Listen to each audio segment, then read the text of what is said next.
দেশ ও দেশের বাহির থেকে যারা আমার এই ভিডিওটা দেখছেন বা দেখতেছেন তাদেরকে ধন্যবাদ এবং তাদেরকে সালাম জানাই। আসসালামু আলাইকুম। আপনারা এই যে প্রবাসে আসেন, মিডল ইস্টে বিভিন্ন রাষ্ট্রের মধ্যে যে আপনারা যান, 4 লাখ 5 লাখ 6 লাখ টাকা খরচ করে, কোনো লাভ আছে কি? আমার তো মনে হয় কোনো লাভ নাই। কারণ বিষয়টা হচ্ছে আপনার 4 লক্ষ 5 লক্ষ টাকা খরচ করে আসেন, বলেন কি যে বাংলাদেশে কি করব, বাংলাদেশে বেকার এই সেই, কিন্তু কিছু বাস পাই না, কিছু পড়তাম পারতাছি না, এখন কি করবো দেশও, তে 4-5 লাখ টাকা বাস টাস কইরা বিদেশ চলে যাই, গরু বেচে জাগা বেচে, হ্যাঁ, কত কিছু ঋণ করে।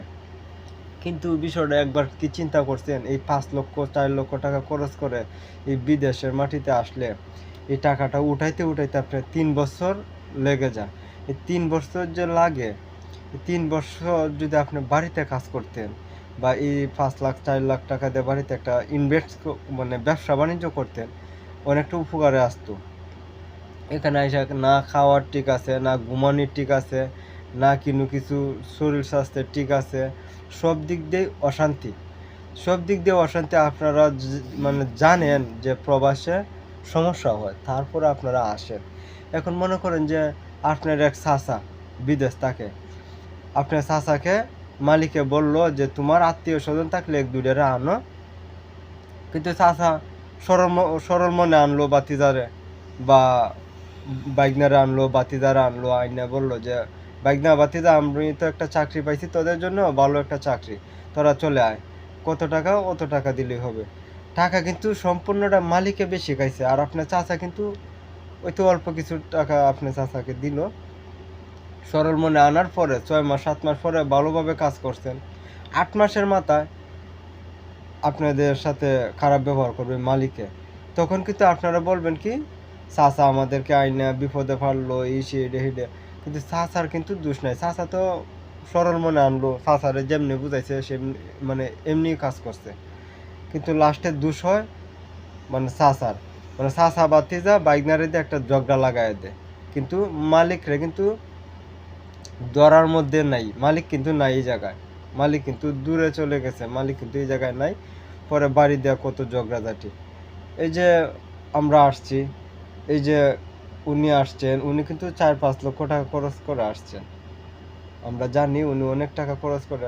আমরা কত টাকা লাগ যাইছে, আমার তো খরচ তো হয়েছে 4.5 লাখ টাকা খরচ করে আমি আইছি, ঋণ ফাইট করে সম্পত্তির টাকা পয়সা তুলে হালাত ঘোরাত করে। তো এগুলো টাকা পয়সা শোধ দিতে দিতে আমার প্রায় 2 বছর লেগে যাবো, 3 বছর হতেও পারে, বলা যায় না, যে বেতনের যা আবহাওয়া।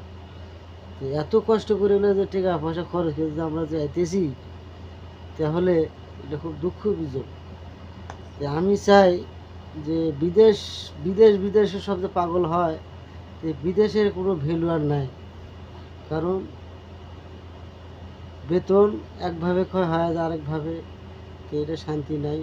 তো আমি মনে করি যে বিদেশে না আসায় আর ভালো, যে কষ্ট করে এত প্রবাসের জীবনে এত কষ্ট আর ভালো লাগে না, রোদ দাও গরম, আর কাজ কাম না করলে তারকে কথা শোনা লাগে, নানান ঝামেলা।